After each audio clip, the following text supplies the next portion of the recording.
Well, everybody's in and watching. All right. Yeah, I know. Okay. So we want to put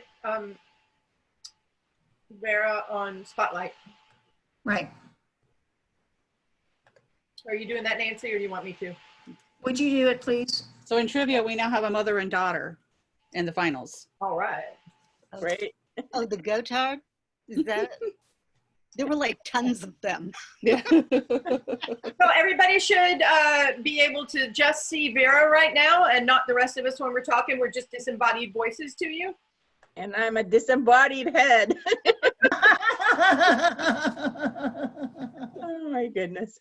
Oh, you know what? Before we begin this thing with the questions for this panel, I had a question from Lauren from the very first panel who didn't get a chance to have it answered. She wanted to know, what was it? How did I get my idea for the Atlantis Grail series? And just a quick answer for her, because she was really, she really wanted to know. It's basically, I really honestly don't know. I wanted to write something different from what I was working on before, which was the Cobweb Bride series, which Cobweb Bride is like a Game of Thrones, you know, fairy tale, Persephone myth, fantasy. It's high fantasy. And I said, you know what? I want to write something action, science fiction, contemporary for young adults. And I just started to think, what kind of elements of stories do I like? I love the idea of competition. I've always liked competition. That's why I think the Hunger Games is great. There are other, before the Hunger Games, there was lots of other competition stories. For example, I grew up on Piers Anthony's, he had The Game. If anybody remembers the old Piers Anthony stuff with Xanth, well, he also had a series about The Game, and that's what stuck in my head a long time ago. And I always thought, you know, games are great. So I have to write something, and the Hunger Games were happening. You know, the book was just out, you know, really did well. And I thought, you know, I can do something like this. Let me try it, and let me try it. But I want to put mine in space with ancient mysteries, and ta-da, the Atlantis Grail. You wanted to write something for a broader audience too. There we go. That was part of your challenge. Yes, because I've been writing these kind of historical, kind of not very wide audience high fantasy. And I said, you know what? I'm just going to write a general audience science fiction young adult action series. You know, just quick and easy. Well, not it turned out it wasn't. Well, I think you started out quick and you wanted it to be quick and easy. But you know, never, they don't end up where I start out. So anyway, that's my quick answer, because there isn't really a better one. This is just, you know, it just came together because I wanted to do something different. So that's my answer to the question from the other panel. Sorry. That's okay. Well, Vera, since we're on that subject, you've given us hints about what is to come in the Atlantis Grail series. Oh gosh, yes. Books, but without revealing too many spoilers, because although we want them, I know you do. Can you elaborate on some of the futures of some of our favorite characters? And I'm going to give you a question is, do any of the characters get married? Mm-hmm. Lala and Karavat? Well, let me just say that I think you gave you had a list of couples, and yes, I did. I can tell you that there will be. This is a kind of a spoiler, but it's not really, because it doesn't really tell you much at all. But in the Book of Everything, which is the 5th book of the Atlantis Grail series, there will be a wedding, and that's where some of the action goes. It's basically the wedding and some other stuff, but the wedding of one of the couples that we love. But I don't want to tell you which one. So there will be a wedding, and it's a big deal in that book, among other things. Now, about all the rest of the people you mentioned, I think, who were you talking about? I had Awala and Karavat. Zelio and Hasmik. Yes. LaRonda and Anu. Anu, you know. Yeah, that's, and George and Manala. Well, let's just say that there's at least for sure that I can tell you there is going to be a wedding of one of these people mentioned. One that is one couple that you mentioned. So Definitely. You definitely have to have 2 people for a wedding. Yes, yes. But so I just don't want to spoil too much more, because also don't forget that I plan to write novellas in the world, which means that I can't really, it's really to write, some of these things, I cannot stick them all in one book. And because it's all, there's lots of fates of different characters, they will be explored. A lot of these couples' lives and relationships will be explored in the novellas of those characters. So in terms of what's happening next, right now I'm working on the novella Ace in Blue, which basically, without giving too much away, again, is just, it's before Aeson died and got the black armband. So we know that much. He was still in the blue quadrant without that, the honor, shall we say. But it's going to go back a long time to his childhood, his school days. And the one thing we will definitely find out in that novella is the story of Elikara Veka Huett, who is the cousin of Zelio, and who basically was Aeson's first crush. So you will find out what happened with her and how she died and why. And that's kind of important. So this is going to be in Ace in Blue. Now, of course, there's going to be a Zelio Red, which is coming up in a few novellas later. That's another novella. Some of that will be shown from Zelio's perspective as the close relative, the cousin, and his feelings about it and so on. But that's only one of the things that he's going to be examining. So Ace in Blue is what I'm working on now. I wanted to do more on it, but the summer heat has fried my brain. So I really cannot function very well when it's this hot, and it's been really humid and hot. So a lot of these summer months, it's just been, I can't think. It's churning in my head, but the actual writing, I began it and it's like, well, it's still happening in my head. So I think I'm going to, after this convention is over, probably in a couple of weeks, when the cooling comes back to Vermont, that's where I am in Vermont. When the cooling weather begins, I can write it pretty fast because a lot of it is already in my head. I just got to write it down. So. Well, you have been occupied with some other things too. And yes, and a lot of other things happening, including this convention, which is big, and the film stuff and, the audio, just things happening. Plus we have a little problem in the world going on. There's this little pandemic, so it's not easy to write when you're doing hazmat disinfecting of everything around you all the time. And you're stuck indoors and it's like you can't do anything. So yeah, it's not, that doesn't help things. But on the other hand, it kind of tells me, well, you're cooped up, so you got to write. So Ace in Blue is up next, and I did promise you by fall, and you're gonna have it early fall. We're gonna have that. So that's for sure. Meanwhile, the next after Ace in Blue, we're gonna do Ace in Black and then Zelio Red.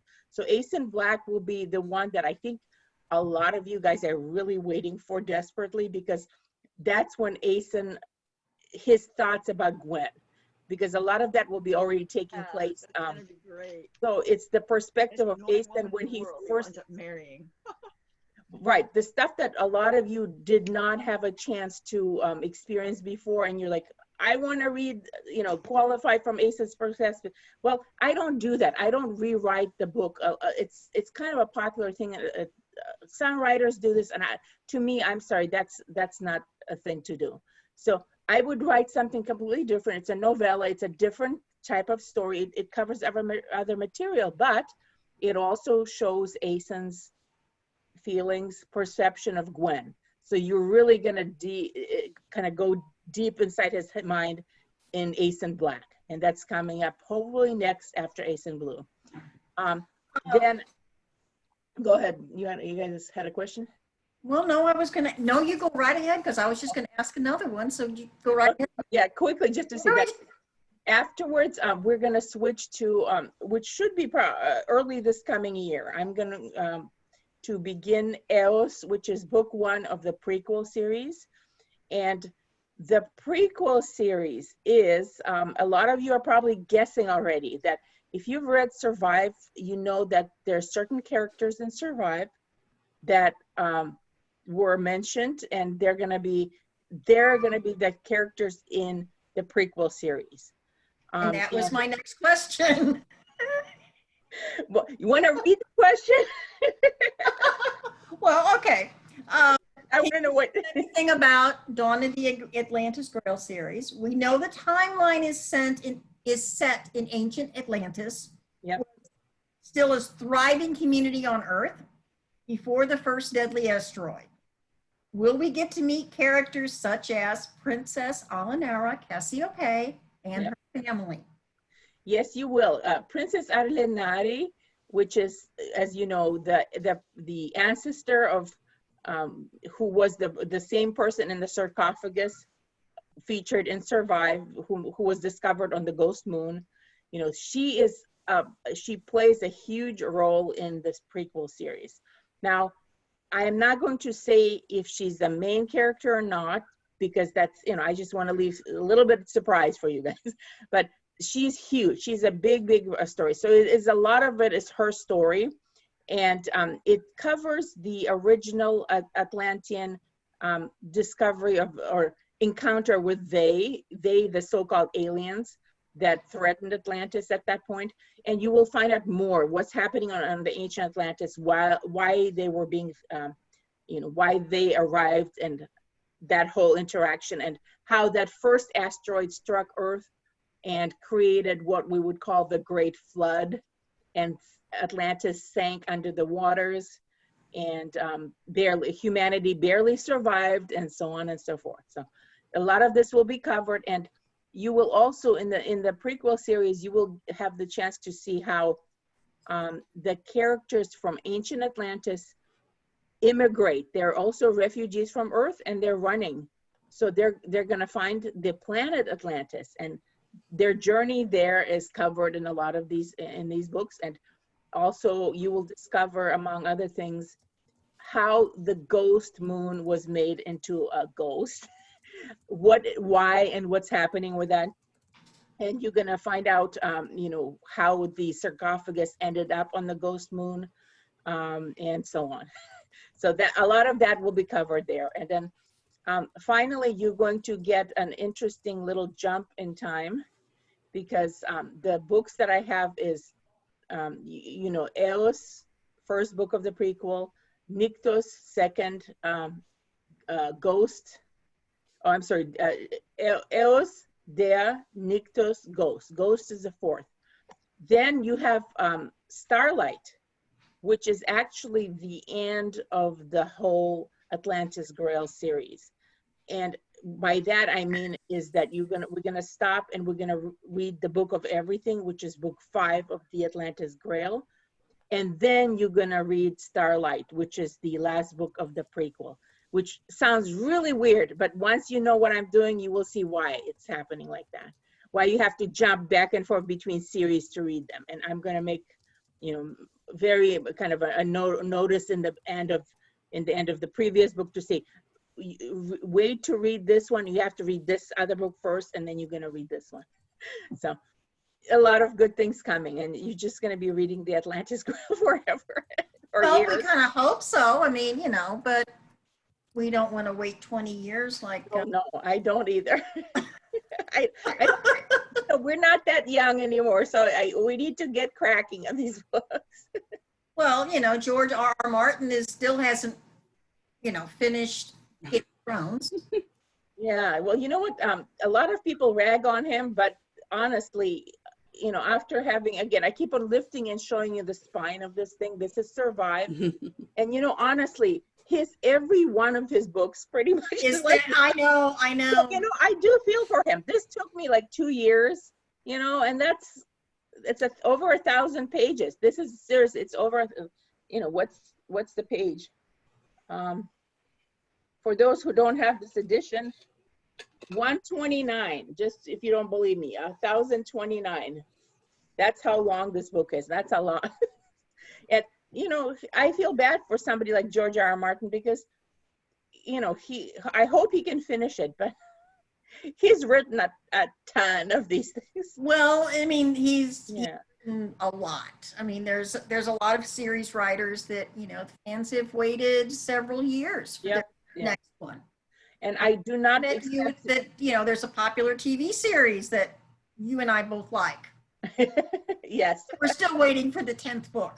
Outlander, yes, Yes. Outlander, and of course, yes.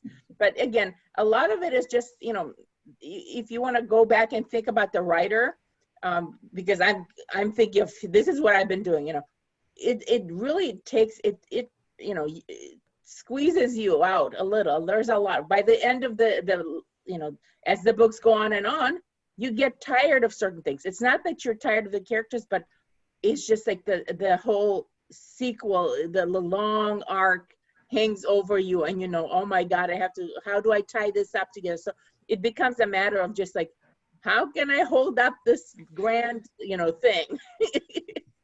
Well, of course, you know, Collapses, you know. we want people to fall in love with Aeson and Gwen as the most unusual couple, but they end up together. Yeah. There's a few questions, Vera, Sure. hanging at the end of the Atlantis Grail series. Go for it. All right. And a lot of fans are wondering, are these going to be covered in the novellas or perhaps in the Book of Everything? Okay. Ruram Kiv. We never Very- purpose for being in the games. He had said you'll find out, but we never found out. Actually, you have, and I think I'm wondering if maybe I need to kind of explore it more, but it's been covered. It's in the end of chapter 49, where everybody's kind of prizes were discussed. Remember how Gwen basically makes people's wishes come true? Well, Yes. what his goal was he is a magician. He's an illusionist. So his big goal was he wanted to make the biggest illusion. The whole participation in the games for him was an act.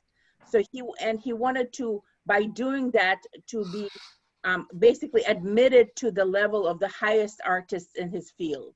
So to him, it was a performance art thing. It's really a strange kind of goal, but that's what it was. So he's an odd dude. Oh yeah, he is. Yes, he is, but that's the thing. To him, he wanted to do the greatest illusion trick and the greatest survival thing, because basically he survived the games by, you know, mostly disappearing and hiding and cheating. I mean, cheating isn't the wrong word. More like sneaking around and just getting by without really. He wasn't really killing anybody. That's the thing. I didn't really mention what his kills were, but this guy mostly, if anything, he probably inherited the kills. So he got around by a lot of it, just sneaking and disguising and illusion trick. So that was his big thing. It's, you know, it might be a strange motivation, but that's what his was. So does that kind of answer it, or? Yes. Okay. One of the other questions that folks have had is, what were the wedding gifts? We never found out, especially Devorah's gift. You know what? I don't know. I was going to, that's the one. Okay, that's the gift, the gift under the tree of gifts. I put it there, and I think I was going to open it. But then what happened was Kemji got loose. You know, they started to go looking for the cat. And, you know, that's how I write these things. They just take over. I mean, you know, Kemji got loose, so I couldn't concentrate on it. So I mean, in my mind, okay. Yes. Especially when Lolu came onto the scene as Gwen's personal assistant. Right. She cataloged and put away all the gifts. Well, it's very likely, because that's one of her jobs. I mean, as a personal assistant, she would be. But don't forget that they have a big palace full of servants. So a lot of this would be, if anything, Lola would just be writing thank you notes. So she wouldn't really be cataloging things, but it will be done for her, and they would. Yeah, she would be just from their imperial, you know, lord and lady. Here we go. Thank you, thank you. But yeah, you know what? I can explore that. The whatever was in that gift box.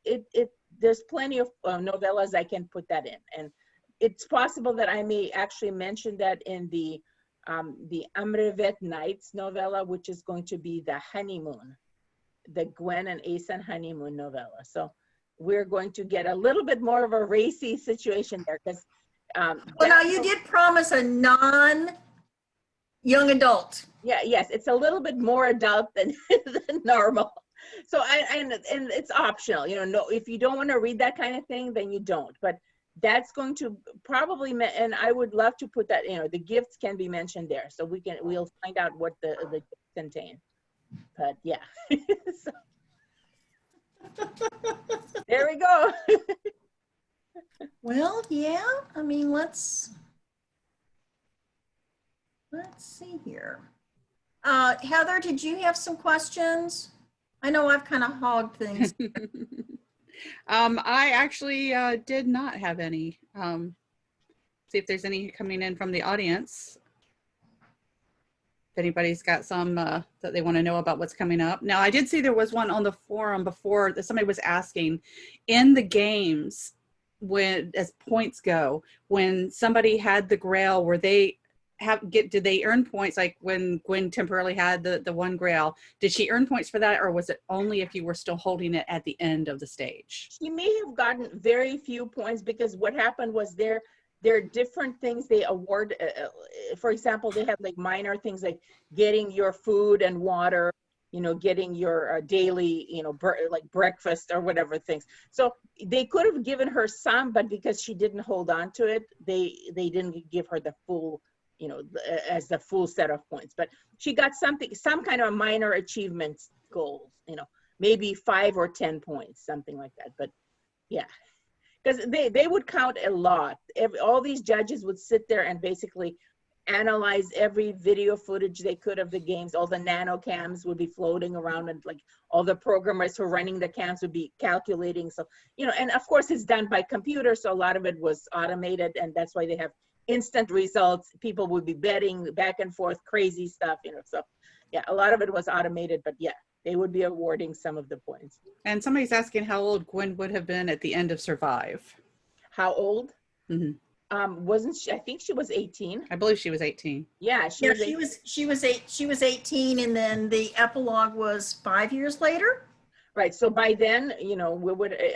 I don't know if I mentioned 5 years, but you can count by how many kids there were. Well, I mean, you know, Margot was 5, so you know, 5 and a half, So- 6 years later. So you can kind of figure out exactly. So. And somebody's asking how long the novellas are going to be, and some are speculating that based on your books, they're going to be the size of everybody else's normal novels. Well, I will try to make it a novella size, which means that it's 40,000 words, no more. Because that's the cutoff point for novels, according to the Science Fiction Writers of America, or SFWA. They have a cutoff for different word length, and novella is something like, it's either 17,500 words to 40,000. I think that's the cutoff. I could be wrong on the low number, but it's definitely no more than 40, because a novel is, a short novel begins at 40,000 words. So There's been a question as, who is the heir? Is it Margot or is it one of the twins? it's Margot. Margot, the little baby born to Gwen, the firstborn is the heir. And yes, she's a female child, but yeah, I don't think I mentioned this throughout the books, but throughout the history, there were some female imperatrices who were like the heir. So they would have, they would marry somebody, a male, into the family, and they were not the Cassiopeia. So, And instead of the woman changing her name, they changed. right, they would change. They would become Cassiopeia, because whoever is Cassiopeia trumps everybody else. So they would have to change their, you know. And so we have a question asking about what happened to Claudia after the PRT mission. I didn't really get into, and it's basically she's honorable. She's working in the. She's one of the people who are, I believe she was a pilot at that point, but you know, I don't really explore it, but we can assume that she, I don't think she was ever really friends with Gwen, but she did kind of repay or like make up to Gwen for what for all the bullying earlier. So I think we can In other words, she came to learn to respect her. Yeah, she earned some respect. I mean, obviously she took a bullet for her. So that's kind of a good way to show it. And she grew up. Basically her own bullying days were over, and she's a respectable she's a respectable cadet, or not even, yeah, she's still a cadet, but she would be an officer. And Well, so- Gwen did save her life. Yeah, and we've got a question here. Will you explain the extra step needed for the kids to have the widget eye? okay, that's a ceremony, because what happens is after the Cassiopeia wife is pregnant, they have to have, like, basically it's a ceremony they're going to do by again, it involves sound, singing, the couple sing together, and I didn't really describe it because there's no occasion in the books, but that's part of it. So it is going to be a ceremony, because without it, the child could or could not manifest those traits necessarily. So it's something that, just like when babies are newborn, I believe, is it true that they're all blue-eyed? I think that's a fact. Human babies are all blue-eyed, and that's odd, right? Even if you don't, right? You may. So anyway, what happens is with that, it's that type of trait, which without a ritual, it may or may not. Now, we did have someone just asking, now I gotta find it. Nancy, is that talking in the background at your house? Yes, Okay. I will tell him to be quiet. Hey, Dave. Dave, you're too loud. People can hear you. Thank you. I got a couple of questions I see here too. Okay. What was the question? I missed that. We're trying to find them. Yeah, this one is somebody's asking, will the novellas be on Wattpad? No, the novellas are not freebies. They're hard work. They will be sold as any other novellas. They will be available on Amazon, everywhere where the books are. I think they were thinking, are you going to put like sneak peek chapters like you've done in the past? Is probably what they're asking. No, because it's too short. Too short. There's, the whole thing will be it's still a long thing, long novella, but it's it would probably be about, I don't know, 10 chapters, no more than 10 chapters. Probably much less, probably more like 10. Okay, we do have someone asking, how does that work as far as virility with the woman as the heir? Well, they skip a generation. It doesn't work that way.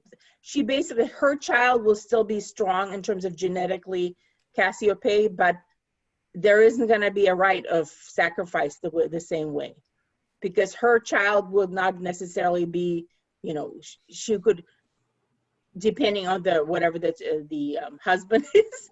So I did not really plan it that way, but I would say that there is really no right with her. You may say that she can, her pregnancy will be basically based on her. She will always be easily pregnant, but it doesn't work that way. So. And now people want to know, would you ever write yourself into the book? Not, what do you mean myself? Write yourself write a cameo for you as a character in the book.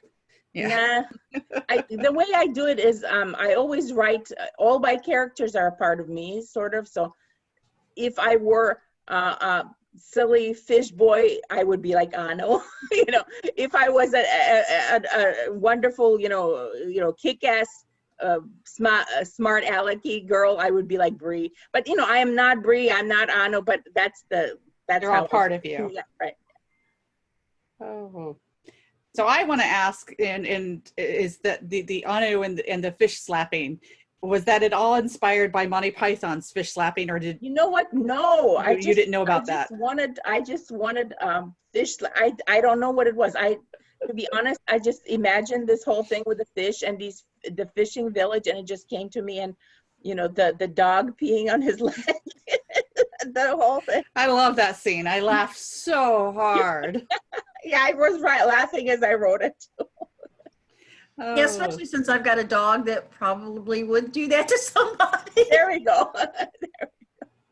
Poor Asen. I just wanted to do something that would really break Asen out of his kind of stoic life and just give him a. Yeah, and then meeting the Vey family would do it. It really shocked him. It shocked him to the point that he said, "I want a part of this." I want this little strange boy in my whatever. I that scene more than almost anyone, I can't wait to see acted out on the screen. I can imagine. Because that was unique. Lori's asking when the dog peeing on the leg happened, saying she doesn't remember that part. Oh, that was right after. Asen had a laughing fit. He came outside the cabin of the fish slapping family. And as he stood there shaking from laughter, a dog. It's actually the dog peed on the wall, but it's kind of It splashed on him. got him a little bit. So, and that just Asen just really couldn't stop laughing at that point. Oh, let's see. Are there any more of the trees with the Pegasus sap left? I don't know, actually. That's a good question, because the idea was that they were harvested to death because they found them to be really useful for a lot of things, not just precious as a precious stone, but I don't go into the detail, but they decided that material was useful for other things in industry. Maybe it was kind of like we use crystals for certain things in computers, but this thing, I don't explain what it does, but they harvested these trees so much that over the years, there were just beautiful trees, and it's like down to almost nothing. So they do have a few ancient trees left, but Agneos Coast is almost bare. Yep. Let's see, what else? Krista asked, a weird question, forgive me, but does Atlantis have plant-based drugs like cannabis? Well, they do. They have, remember AG Runner, which was the Atlantis Grail drug that they took To stay awake? I don't say if it was, it was basically, I don't specify if it's like a chemical drug that was manufactured or if it's a natural, but come on, people, wherever humans go, they start smoking things and doing things. So you gotta assume that they found some Atlantean weed. We just had They someone. could have brought it from Earth, so that's possible. They have just like Oh, everything it was in the hydroponics bay. That's right. Yeah, and of course it was huge compared to because everything grew big on Atlantis.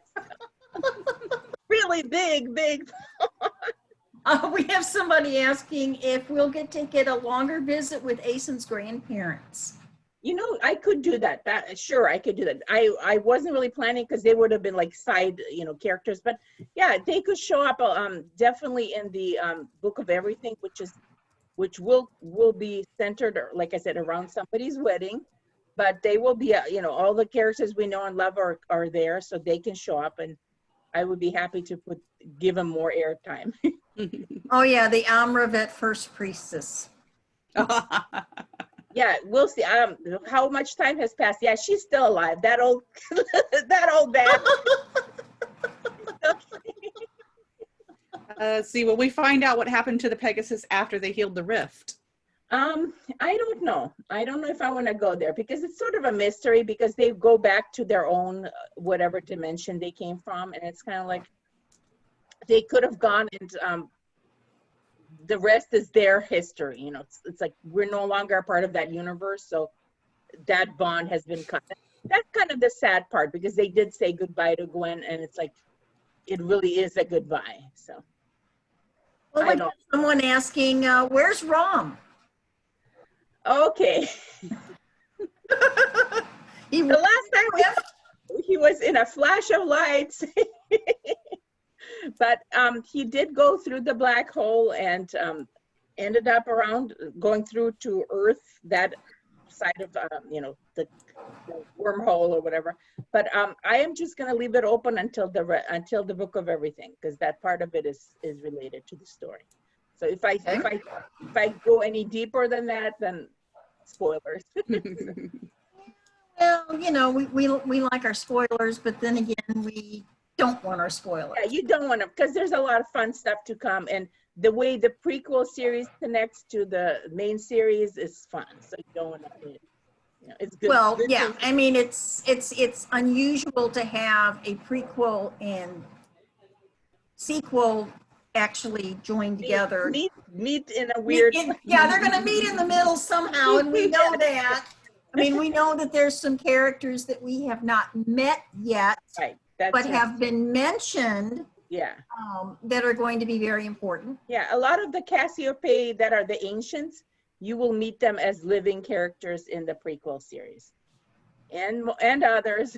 You know, so a lot of the ancients that were really vaguely mentioned. For example, in Survive, when they were having that discussion with the meeting with all the people, you know, trying to figure out what to do with the Astrocada, they had they were talking about what was the origin of the window in the palace, and they were going back through the historical things that happened, and they mentioned several people like the architects and the things, and some of these people will be characters in the prequel. So I that's all I want to say. So I'm not going to give you much more than that. That we do have someone is asking if there'll be like busing between Earth and Atlantis. Yeah, you will have people visiting back and forth. And that's part of what happens in the Book of Everything. You will have people, Earth government and so on, you know, there will be stuff happening. Probably the museums will continue to bicker. Yeah. Well, they'll be even bigger. They will be demanding their artifacts back. Yes. So yeah, there will be communication, because I don't see why it shouldn't be. You know, now that they have these different means of travel, and they don't always have to use, they can use Starlight or they can use their standard travel, because they have that, you know, it's longer, it's several months, but it's a viable way of traveling. Well, that's true. Are they going to want the pyramid back though after people peed on it? Yeah. They just won't tell Well, you them. know how many people peed on it before it was. That's right. Not the inside. Well, now that it's been peed by the aliens, they don't want alien pee on there. Earth pee is one thing, but once you start getting the alien pee, we draw the line. Oh, done. Sorry. Oh. Let's see. Will you ever explore and what was happening on Earth between Yeah.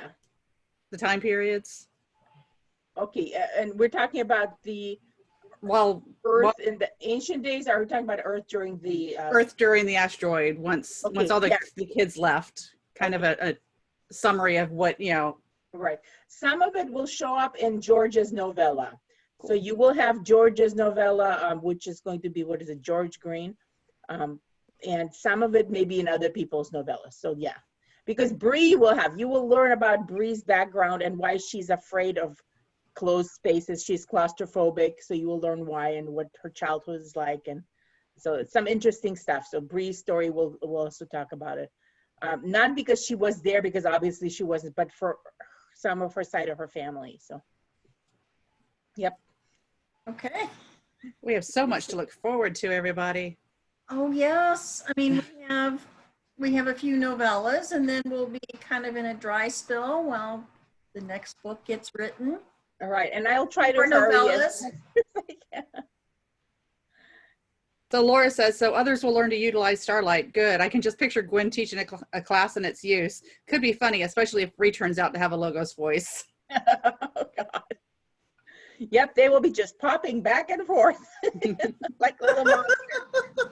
And Carrie says that you need to stay healthy. So you know, let us all know what we can do to help keep you healthy. Thank you. I gotta get these books written. Is all I know. So yeah.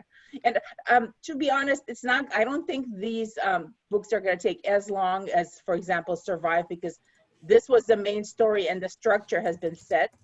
So it kind of like, I will be, of course, exploring, really going back deep into the past, but most of the structure is already there. So that's what takes me longer, is to come up with the actual explanations and the roots of things and why and who, where, when, you know, stuff like that. And not to mention the new world building, you'll already have a world that's already established. Yeah. Earth. You just have to tweak the history a little bit. That's right. That's right. It's alternate history, and it's sort of the, you know, because in fact, what I'm going to be doing is writing Earth before the first ice age. because that's what that is. It's before that ice age, which in my own version of history, the ice age is the result of the flood, which is the result of the asteroid. Nice. So it's it all sort of, again, it really sneaky. It ties into actual real historical stuff, but you know, I take it to a different place a little bit. Ancient aliens in a Yeah, Ancient Aliens. That's why, you know, I love watching that show because it gives me so much inspiration for like strange things and, you know, wonderful possibilities. because we will also learn why the Atlanteans became vegetarians.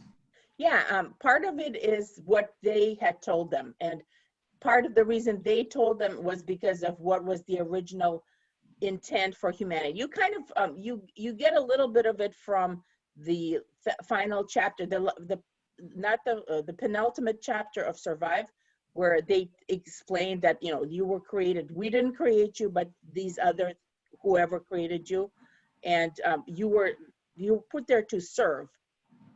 So the Cassiopeia were servants, and to serve mean you take care of other things, including creatures and animals. And so basically the idea is that you don't use, but you are helping those things. So by eating animals would have been not serving them. It would have been getting served animals. But yeah, you'll get more into, and why, again, all that will be explored more in the prequel. And most of it will be in the first book, Eos, which is the first one. Because that's before they leave, before the asteroid strikes and so on. And I'm sure it will also, I mean, we know that there were several nobles that were on the ships. And we know that the Harrow family was amongst them. They were kind of rivals, I'm assuming. They were exactly. Harrow was still. Yeah, they were also ancient royal dynasty, almost as powerful as the Cassiopeia. And, you know, they will be on the ships. They were also, you know, they were basically dividing up Atlantis at that point. You know, one took one hemisphere, these guys took the other. So, and they came in, they cut down the mountaintops, as I described in Survive. They split these huge mountains into plateaus, and for the very earliest period of the colony, they lived on the plateaus. So it was like a safety thing. They wanted to just to make sure that they were safe high above. So both of them lived on the plateaus. Before they, for example, the Cassiopeia Atlanteans, before they had the city of Poseidon, they had the landing area and where Poseidon is now, but they lived on the Great Nakarat Plateau. And again, this is stuff you don't hear, you don't learn this in Survive. This is stuff that you will learn in the ancient prequel. And okay, we do have a question. Will the novellas be available in print or just as an ebook? They will be at first in ebook, and possibly once I compile several of them, maybe I will, depending how long they are, I want to make like in a book format, so then I can compile them into books. It'll be like maybe omnibus number 1, you know, Atlantean Novellas book, you know, compilation 1 or something. Yeah, so hopefully we'll do that. Well, we've got about 4 minutes. Is there something that you would like to tell us? You haven't already?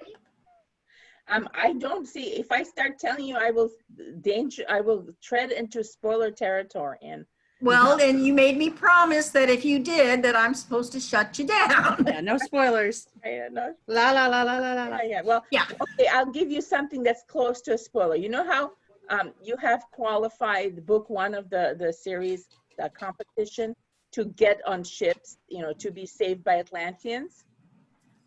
There, without telling you who, where, what, or why, there will be a competition in Eos to get on the ancient Atlantean ships. And some of the main characters who end up on the ships will have to compete and go through game type scenarios to end up rescued and going to escape that ancient asteroid. So you will have more games. We do have a question here that is a little unusual. What is the most interesting thing someone has told you about how tag has changed their life? Oh boy. I've had some people who were in the hospital and they were like going through really major surgery, close to death, and they did tell me that it helped them. So I would personally be really honored by that. So I think that's something, you know, I would say that's that's an amazing thing to say. So Well, I think looks like that covers about most all the questions that we had here, and I think this was a great session. Got a lot of great information and some great questions from the audience. Thank you, everybody, for participating. thank you so much, everyone. Glad you are here, and I hope you got your questions answered. And anything else, you know, we'll just hold on, be patient, because you will get more answers in the books and the novellas. Well, up And- next is the writers, is Astra Diamond Roundtable. So we'll see you again along with some other writers. Yep. And thank you, Vera. Thank you, Heather. Thank you so Thank much. you. Oh, and if by any chance Mary Seller or Brenda, who won in the last trivia, are in here, I still need you to go on Discord, and so I know your Discord name. Mary is here, so. Thank you. There she is. That way I Okay. can add you to the winners room. All right. All right, everybody. Have a good night. See you soon. Good Have a good See you night. next. Bye. Bye-bye.